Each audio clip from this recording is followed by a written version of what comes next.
Bismillahirrahmanirrahim. Assalamualaikum warahmatullahi wabarakatuh.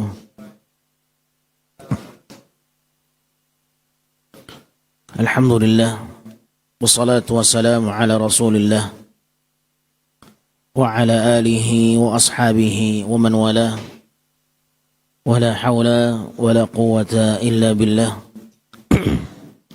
Rabbana ishrah lana sudurana wa yassir lana umurana wahlul 'uqdatam min alsinatina yafqahu aqwalana. Amma ba'd. Ma'asyiral muslimin rahimani wa rahimakumullah. Alhamdulillah, kita bersyukur kepada Allah Subhanahu wa taala yang dengan rahmat, nikmat dan karunia-Nya Allah Subhanahu wa taala kembali memberikan taufiknya kepada kita untuk kembali hadir dalam rangka bermujalasah, menuntut ilmu, mengkaji salah satu karya ilmiah para ulama. Semoga ilmu yang kita dapatkan menjadi ilmu yang bermanfaat dan kebaikan yang mendatangkan keberkahan. Allahumma amin ya rabbal alamin. Salawat dan salam semoga selalu tercurahkan kepada baginda Rasulullah Muhammad bin Abdullah, salawatu Rabbi wa salamuhu alaihi ma ta'aqaba al-lail wan nahar. Ma'asyiral muslimin rahimani wa rahimakumullah. Kita lanjutkan pelajaran di dalam kitab Ahadithul Akhlaq yang dikarang oleh Syekh Abdul Razzaq bin Abdul Muhsin hafizahullahu ta'ala.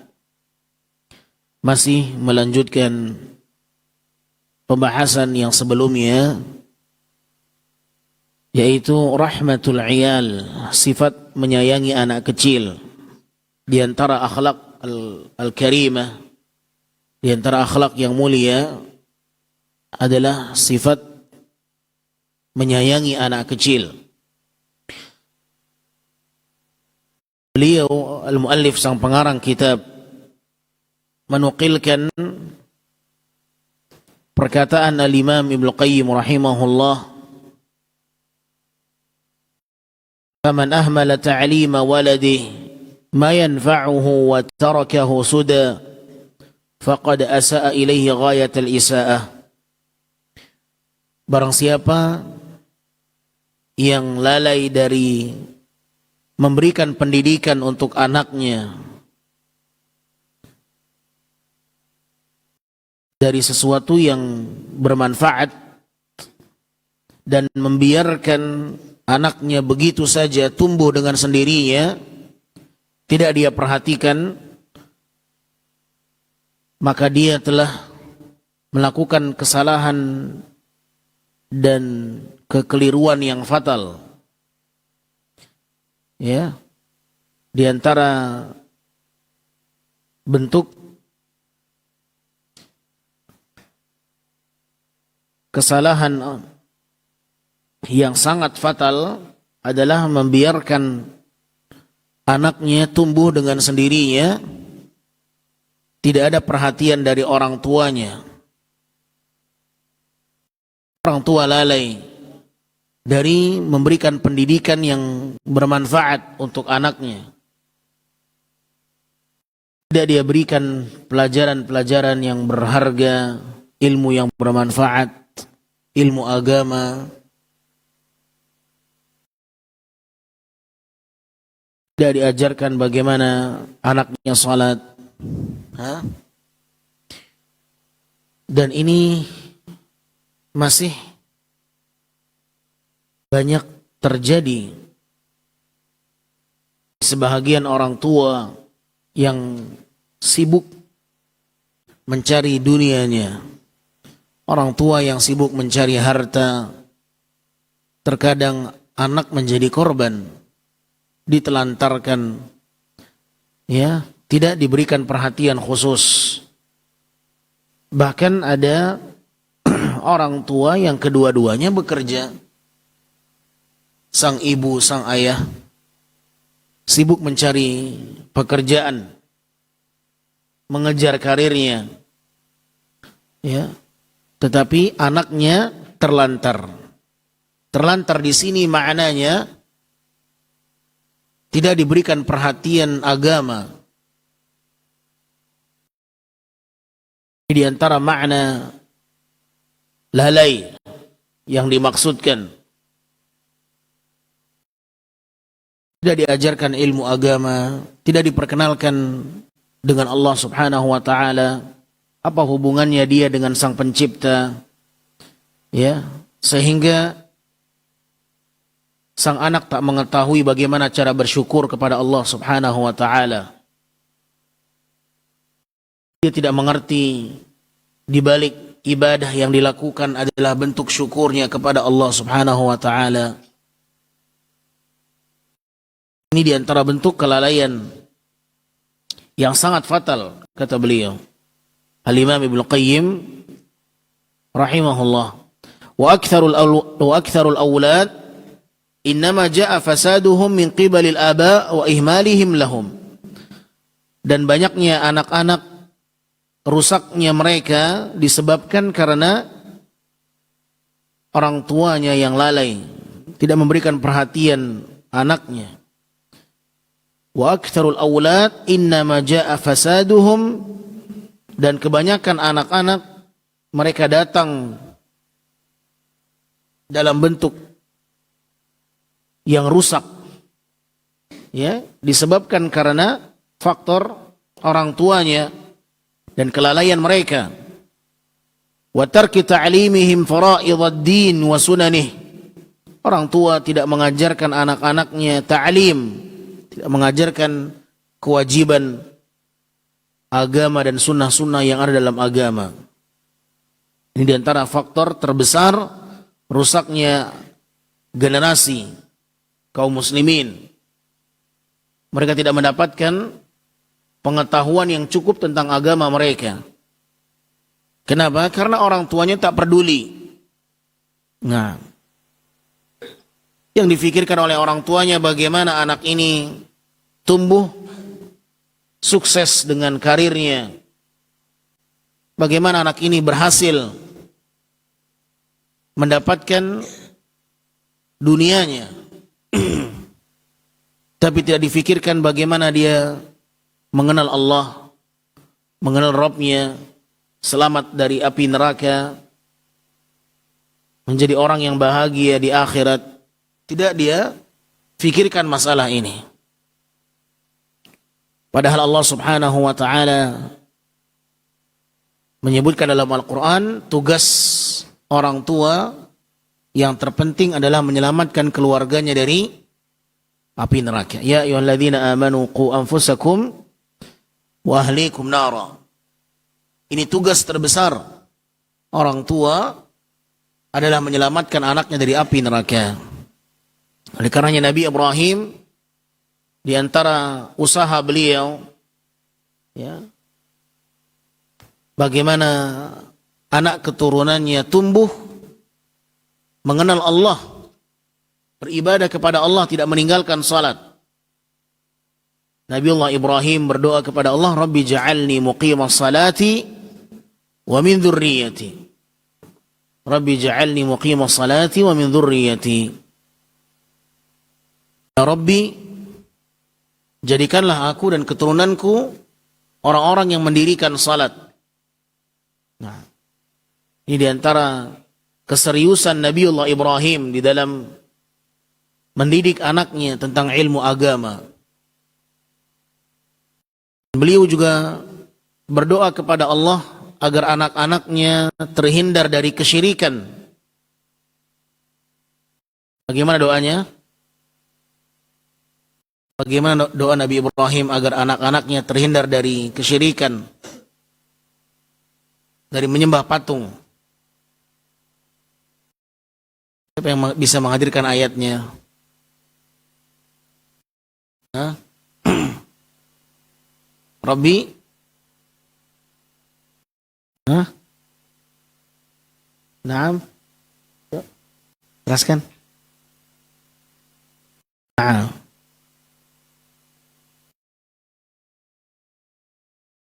Allahumma junubni wa baniya an na'budal asnam. Wa idh qala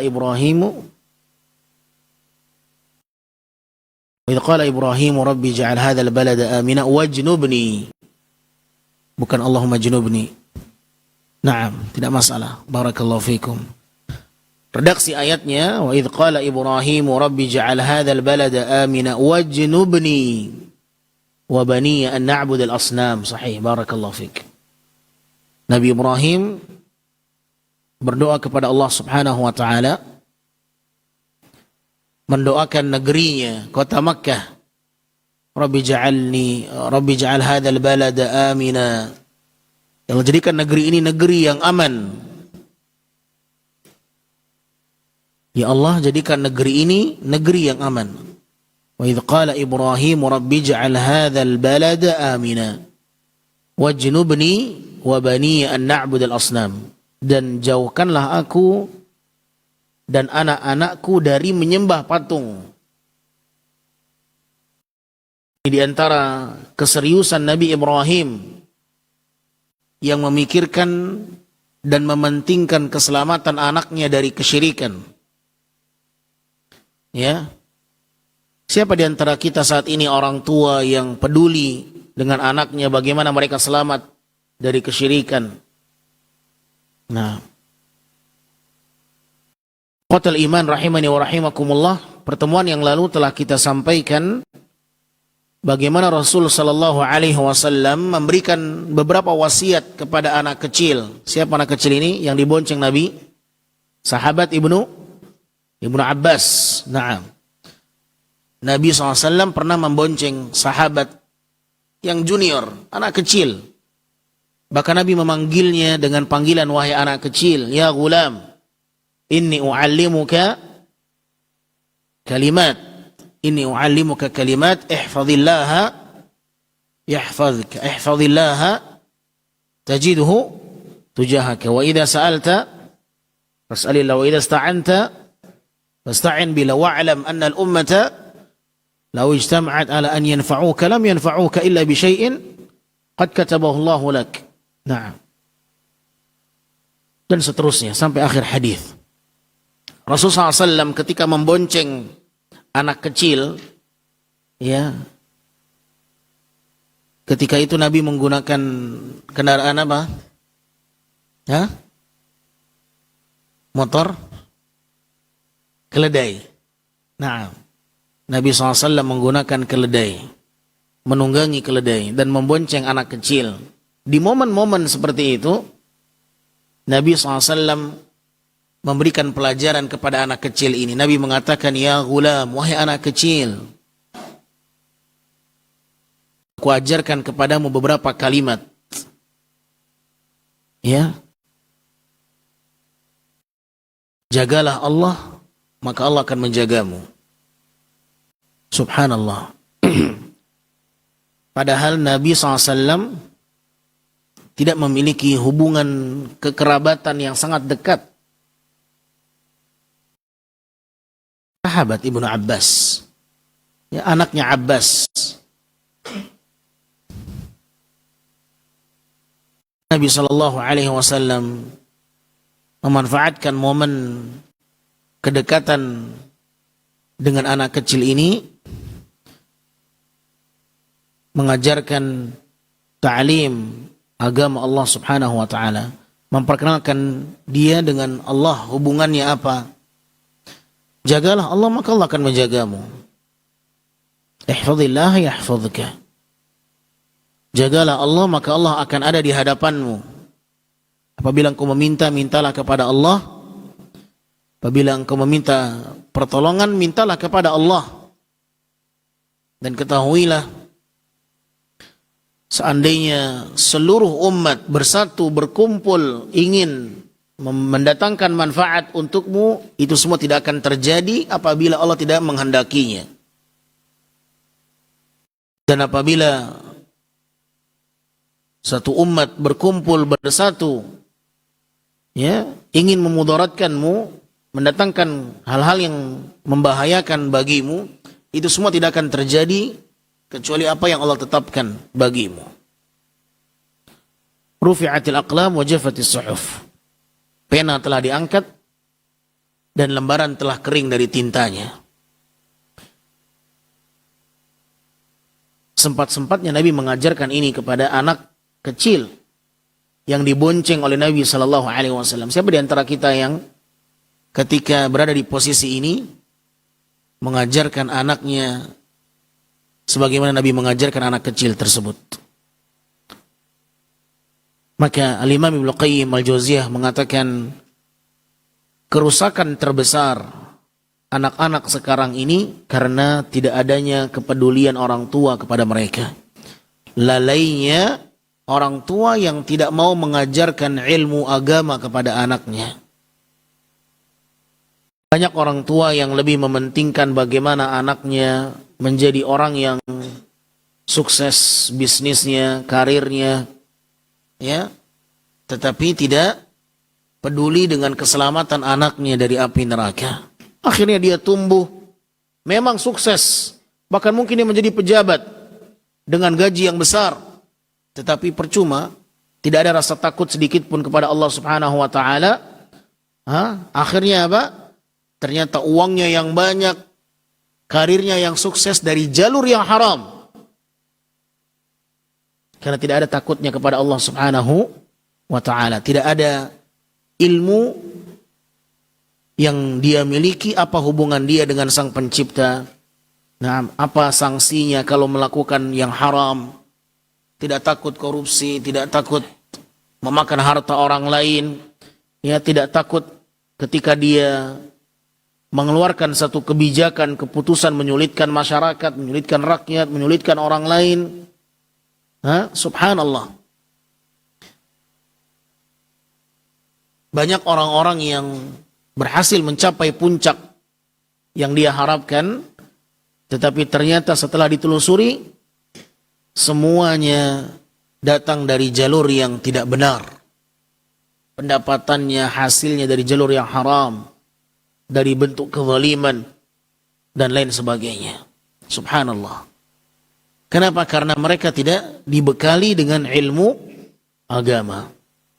Yang ada di pikirannya adalah dunia, dunia, dan dunia. Nah, bukan berarti tidak boleh seorang mengejar dunia, ya. Bukan berarti tidak boleh. Tetapi ketika mereka telah dibutakan dengan dunia, ini yang menjadi masalah. Oleh karenanya Ali bin Abi Thalib radhiyallahu taala anhu, beliau mengatakan, tidak ada yang paling aku takuti melainkan dua hal. Melainkan dua hal. Tulul amal wa ittiba'ul hawa. Ya, panjangnya angan-angan dan mengikuti hawa nafsu. Tidak ada yang paling aku takuti melainkan dua hal. Yang aku takuti menimpa diriku. Yang pertama, tulul amal. Panjangnya angan-angan. Ya. Wattiba'ul hawa, dan mengikuti hawa nafsu. Wa amma tulul amal fayunsil akhirah. Adapun panjangnya angan-angan, kenapa ditakuti oleh beliau? Karena bisa melupakan akhirat. Orang yang terlampau panjang angan-angannya bisa melupakan akhirat. Ya. Wa amma ittiba'ul hawa, adapun mengikuti hawa nafsu, kenapa dikhawatirkan oleh beliau? Fayasuddu 'anil haqq. Karena mengikuti hawa nafsu dapat menghalangi seseorang dari kebenaran. Ya? Orang kalau sudah memperturutkan hawa nafsunya, tidak lagi peduli ini benar atau salah. Ya? Dia tahu ini salah, tapi karena nafsunya dia lakukan yang salah itu. Lihat bagaimana hawa nafsu ini sangat berbahaya. Orang kalau sudah memiliki hawa nafsu, gejolak melakukan sesuatu, keinginan dalam dirinya, tidak bisa ditahan. Mau yang halal, mau yang haram, tak peduli. Nah, maka ini dua perkara yang paling ditakuti oleh sahabat yang mulia Ali bin Abi Thalib radhiyallahu taala anhu apabila menimpa dirinya. Angan-angan yang panjang dan hawa nafsu. Ya, wa amma tul amal fayunsil akhirah wa amma ittiba'ul hawa fayasuddu 'anil haqq. Adapun panjangnya angan-angan, mengapa ditakuti oleh beliau? Karena itu dapat melupakan akhirat. Terlampau besar dan panjang angan-angannya, saya pengen menjadi ini, saya ingin menjadi itu, saya ingin ini, saya ingin itu. Semuanya dunia. Lupa dengan akhirat. Ingin menjadi ini, menjadi itu. Subhanallah. Tentunya angan-angan yang melalaikan. Adapun angan-angan ingin menjadi penghuni surga, ingin menjadi seorang yang selamat dari api neraka, ingin menjadi seorang yang bersama dengan Nabi SAW, dekat dengan Nabi di surga, maka ini angan-angan yang mulia. Ya, ingin menjadi seorang yang masuk surga tanpa hisab, tanpa adab. Ini angan-angan yang mulia. Tapi angan-angan yang rendah, angan-angan dunia adalah angan-angan yang rendah. Maka angan-angan ini yang bisa melupakan seorang dari akhirat. Bagaimana saya naik pangkat, bagaimana saya mendapatkan jabatan, bagaimana saya menjadi ini dan itu, dan bagaimana saya menjadi presiden, bagaimana saya menjadi wali kota, bagaimana saya menjadi bapak gubernur. Dahulu para ulama ditawarkan jabatan-jabatan itu, mereka lari. Ya, mereka takut pertanggungjawabannya di hadapan Allah Subhanahu wa taala. Ya, misi mereka bukan jabatan dunia, misi mereka jabatan akhirat. Tingkatan akhirat. Apa jabatan akhirat? Majelis ilmu. Itu yang mereka cari. Allah meninggikan derajat mereka yang menuntut ilmu. Yarfa'illahu alladhina amanu minkum walladhina utul ilma darajat. Ini jabatan-jabatan akhirat yang mereka cari. Sehingga mereka bermajelis ilmu, walau keluar daerah mereka, walau 2 bulan perjalanan, walau hanya 1 hadis. Mereka cari, mereka kejar. Di mana ilmu, di mana hadis, di mana riwayat. Itu yang mereka cari. Walau menempuh perjalanan selama 2 bulan.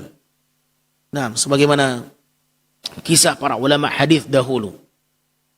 Subhanallah, mereka keluar dari kota Madinah, pergi ke Syam.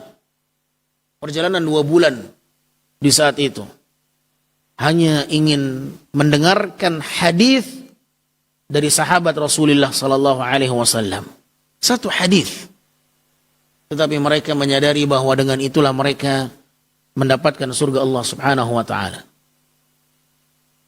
Man salaka tariqan yaltamisu fihi ilman sahalallahu lahu bihi tariqan ilal jannah. Barang siapa yang meniti sebuah jalan dalam rangka menuntut ilmu, Allah akan mudahkan baginya jalan menuju surga. Mereka sadar bahwa dengan cara itulah mereka meraih surga Allah Subhanahu wa ta'ala. Ini menjadi misi mereka. Ini menjadi tujuan mereka. Ya. Dunia hanya sebatas perantara, wasilah yang mengantarkan mereka menuju surga. Tetapi banyak manusia yang menjadikan dunia sebagai tujuan, misi utama. Maka mereka dibutakan dengan dunia. Mereka mengejar dunia, seakan-akan dunia segala-galanya. Ya, sehingga tak lagi berpikir apakah mereka mendapatkannya dari jalur yang halal atau dari jalur yang haram. Dan akan ada orang-orang yang seperti itu, kata Nabi SAW.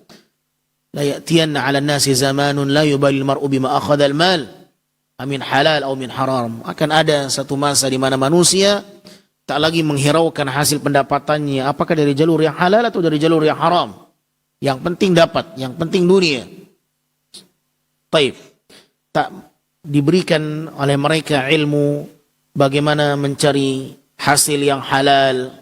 Orang tua harus mengantisipasi anaknya agar jangan terlena dengan dunia, jangan terperdaya dengan dunia, jangan hanya sebatas mencari dunia, mencari harta, tetapi tidak diperkenalkan bagaimana mencari harta yang halal. Ya. Ini sering dilupakan. Carilah yang halal dengan cara yang halal. Nah, hanya motivasi kejar dunia sebanyak-banyaknya, cari. Tetapi tidak dibekali dengan ilmu yang dia butuhkan agar selamat dari ancaman. Cari harta dari jalur yang halal. Tidak dia sampaikan bekal yang satu ini. Sehingga anak menjadi korban, ya, korban perhiasan dunia. Nah, nasallallahu alaihi wal afiyah. Baik, ikhwatal iman kaum muslimin yang dimuliakan Allah Subhanahu wa taala. Kemudian beliau hafizahullah taala mengajak kita untuk mengenal hakikat anak kecil. Beliau mengatakan wa innal aulada dzukuran kanu aw inathan hibatullah wa qismatuhu baina ibadihi. Sesungguhnya anak itu baik dia laki-laki ataupun perempuan itu adalah hibah. Apa hibah? Pemberian, hadiah.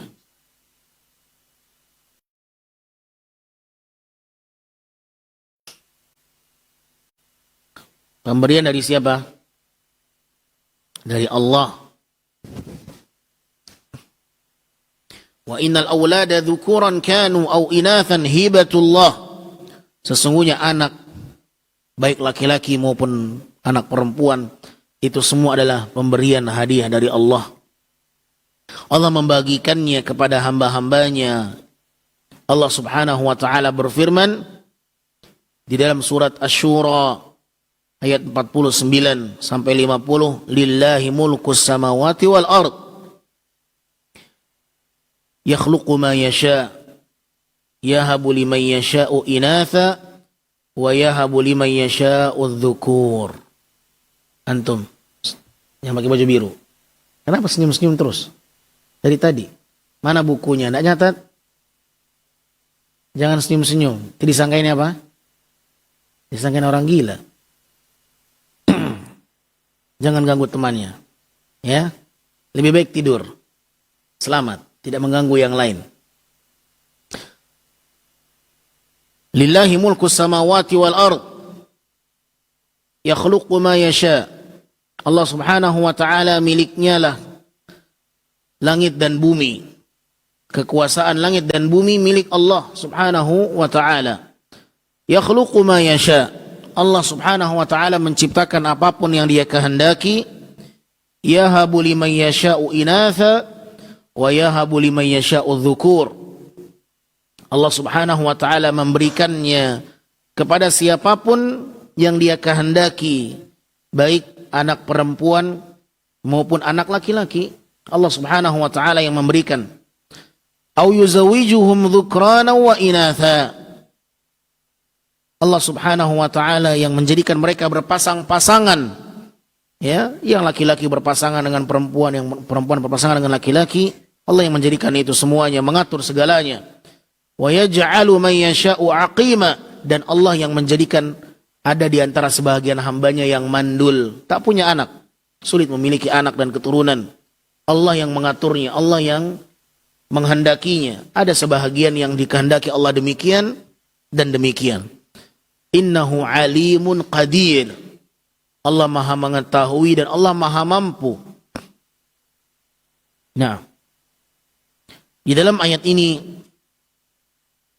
Allah Subhanahu wa taala menerangkan bahwa di antara hadiah yang Allah berikan kepada hambanya adalah anak perempuan. Bintan. Fi hali kauni hadhihi al-hiba bintan, fa innal Islam yad'u al-ihsan ilaiha. Allah Subhanahu wa taala di antara karunia-Nya Allah berikan anak keturunan dari seseorang, anak perempuan.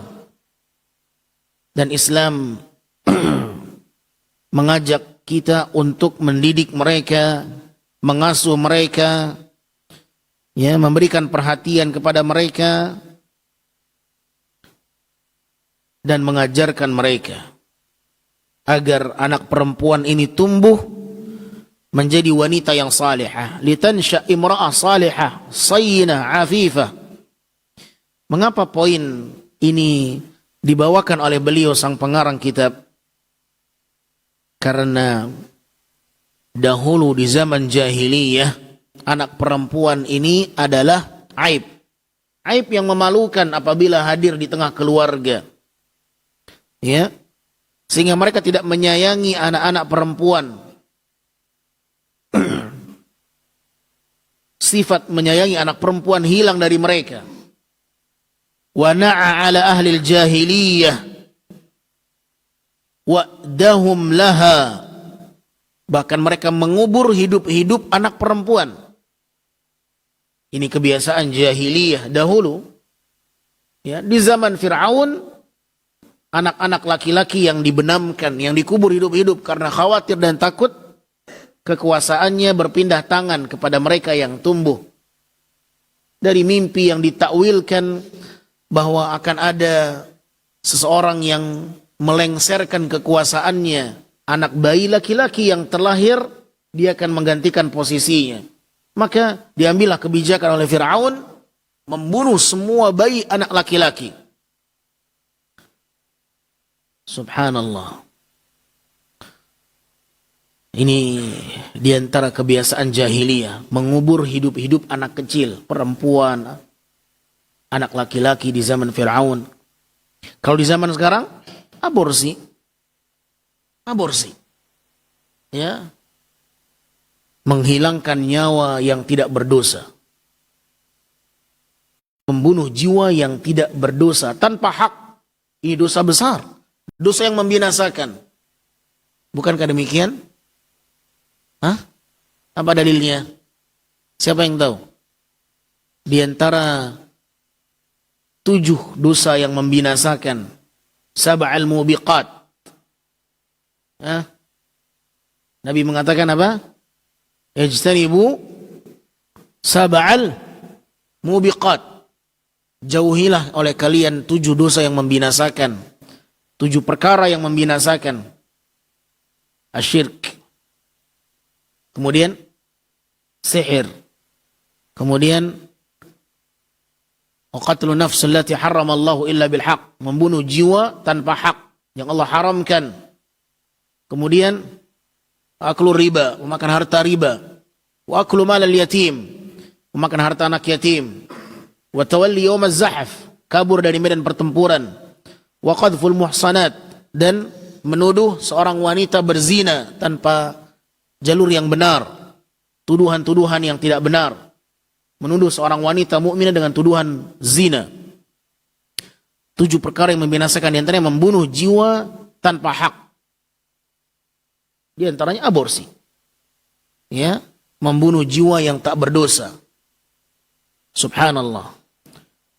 Tidak ada alasan yang syar'i, tanpa alasan yang jelas, ya, mereka melakukan sebuah tindakan yang sangat membinasakan. Membunuh tanpa cara yang hak. Al-qatl. Membunuh jiwa dengan cara yang tidak hak. Dan di sini beliau hafizahullah taala menyebutkan bahwa di antara sifat menyayangi anak kecil adalah menyayangi pemberian Allah. Apapun yang Allah berikan, mau dia anak laki-laki, mau dia anak perempuan, ya, sayangi semuanya. Itu pemberian dari Allah. Ya, jangan seperti orang-orang jahiliyah. Ya, mereka menganggap keberadaan anak perempuan adalah aib dan cacat di tengah keluarga. Maka mereka bunuh anak perempuan.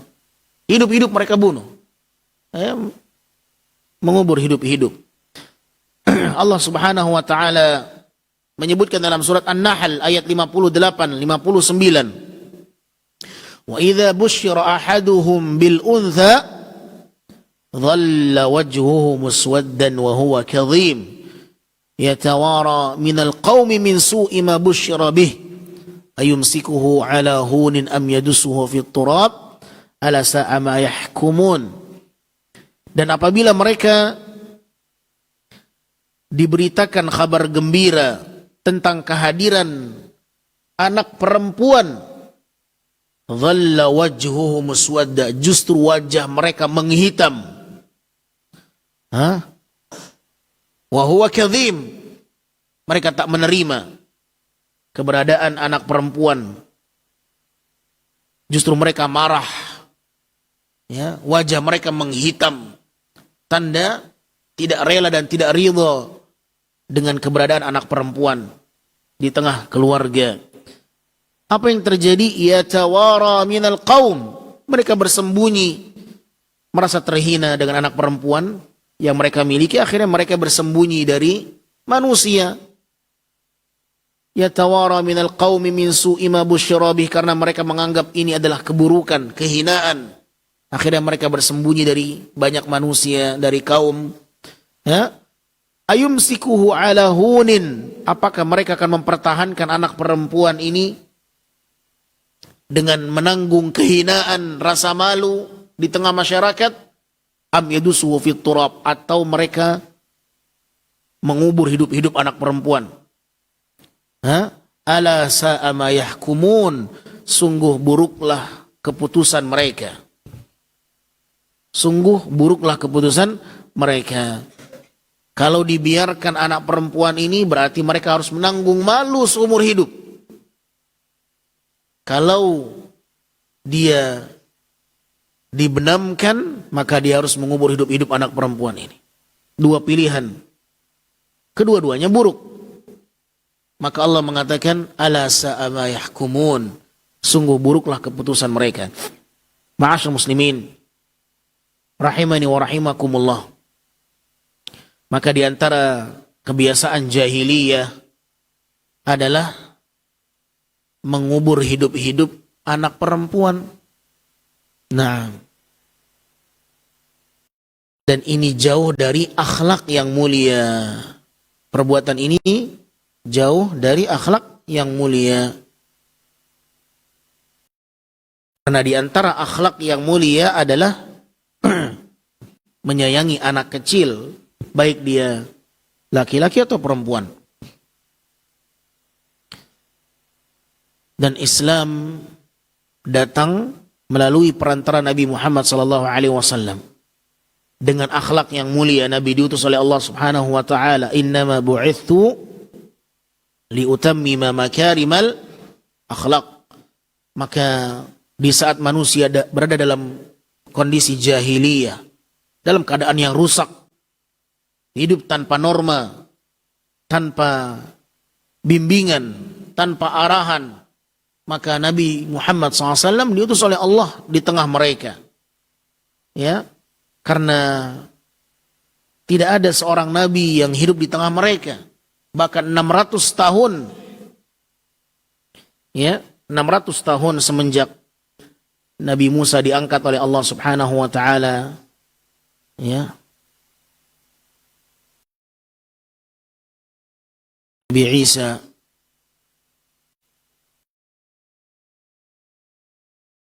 ketika tidak ada seorang pun nabi di muka bumi, maka selama 600 tahun tidak ada orang yang memberikan peringatan. Maka manusia hidup dalam kondisi jahiliyah, tidak mengenal norma kehidupan, harus menghargai, harus menyayangi, tidak boleh mengambil milik orang lain. Tidak ada peraturan yang harus mereka jadikan sebagai ketentuan bermasyarakat. Berzina, mencuri, merampas, ya, membunuh, mengubur hidup-hidup. Ya, tidak ada istilah menghormati, menghargai, menyayangi. Ya, maka diutuslah Nabi Muhammad SAW di tengah mereka. Dan Nabi mengatakan, sesungguhnya aku diutus oleh Allah Subhanahu wa taala untuk menyempurnakan akhlak. Innama bu'ithu liutammima makarimal akhlak. Maka di antara akhlak yang mulia adalah menyayangi anak kecil. Hadis yang berikutnya datang dari sahabat Mughirah bin Syu'bah. Anil Mughirah bin Syu'bah radhiyallahu anhu an Rasulullah sallallahu alaihi wasallam qaal. Nabi bersabda, "Inna Allah azza wa jalla harrama 'alaikum 'uquqal ummahat wa wa'dal banat wa man'an wahat." Sesungguhnya Allah Subhanahu wa taala mengharamkan atas kalian durhaka kepada ibu, wa wa'dal banat, dan Allah mengharamkan atas kalian mengubur anak perempuan, mengubur hidup-hidup anak perempuan, wa man'an wahat, dan Allah melarang kalian menahan sesuatu yang seharusnya diberikan dan memberikan sesuatu yang seharusnya tidak diberikan. Man'an wa had. Man'an artinya menahan, had artinya memberikan. Allah melarang kalian menahan dan memberi. Maknanya apa? Menahan sesuatu yang seharusnya tidak dia tahan. Dan Allah melarang kalian memberikan sesuatu yang seharusnya tidak dia berikan. Wa kariha lakum thalathan, dan Allah membenci 3 hal dari kalian. Qila wa qal, gosip. Katanya ini, katanya fulan demikian. Wa kathratus su'al, banyak minta. Ya, banyak minta-minta. Atau banyak bertanya yang tidak ada manfaatnya. Wa idha'atal mal, yang ketiga menghambur-hamburkan harta. Menghambur-hamburkan harta.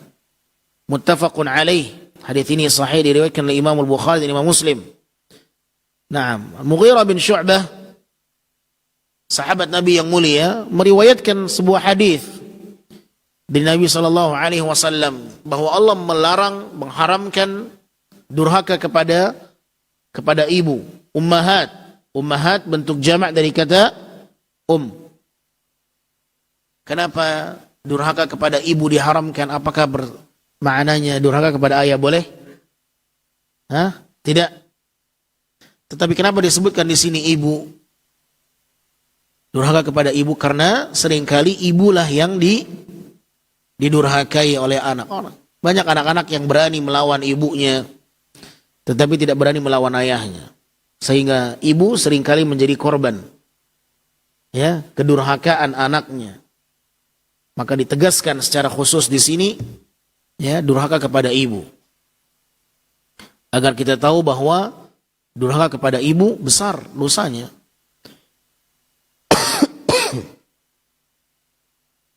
Kemudian Allah mengharamkan atas kalian mengubur hidup-hidup anak perempuan. Ini kebiasaan jahiliyah. Wa man'an wa had. Dan Allah Subhanahu wa taala melarang kalian perbuatan man'an.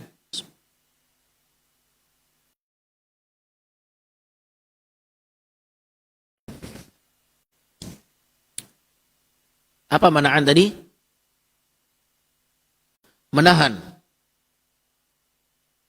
Menahan apa maknanya?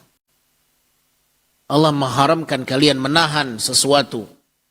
Diterangkan oleh para ulama, menahan sesuatu yang haknya harus diberikan. Contoh, seseorang yang memperkerjakan seseorang dengan tugas tertentu, dengan imbalan dan gaji tertentu. Ya. Setelah selesai pekerjaannya, maka orang ini tidak mau membayar upahnya. Dia menahan sesuatu yang seharusnya tidak boleh dia tahan. Dia harus bayarkan itu.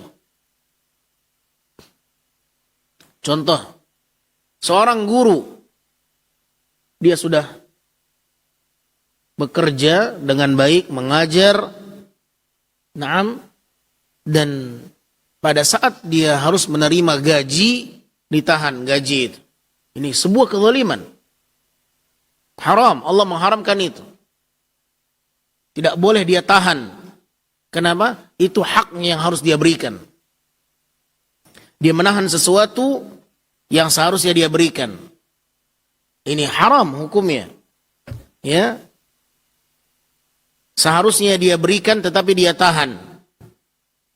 Atau bantuan pemerintah misalnya, seharusnya diberikan tetapi dia tahan. Kezaliman atau tidak? Kezaliman. Seharusnya dia berikan sesuai dengan anggaran, dipangkas di tengah jalan. Seharusnya 100 juta dibagikan dalam bentuk bantuan, tetapi yang sampai ke masyarakat cuma 50 juta. Dia menahan sesuatu yang tidak ada hak dia menahan itu. Dia harus berikan. Nah, ini haram hukumnya. Seharusnya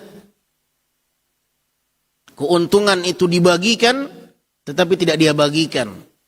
Hasil negara misalnya, dalam undang-undang harus dibagikan, tidak dia bagikan. Nah, ini mencegah sesuatu yang seharusnya dia berikan. Nah, seorang bos atasan yang memperkerjakan karyawannya, selesai bekerja ditahan gajinya. Nah, ini haram hukumnya. Ya, dan lain sebagainya. Ya, dia mendapatkan amanah, membagikan kepada orang yang diamanahkan. Bagikan ini kepada fulan. Zakat mal misalnya. Bagikan kepada orang miskin zakat mal ini. Dia dipercaya, diamanahkan, tetapi dia tahan untuk dia. Allah haramkan ini. Ini yang dimaksudkan dengan apa? Man'an. Man'an artinya mencegah, menahan. Allah haramkan kepada mereka man'an, wahad. Dan Allah juga mengharamkan pemberian. Maksudnya apa? Memberikan sesuatu yang tidak haknya diberikan.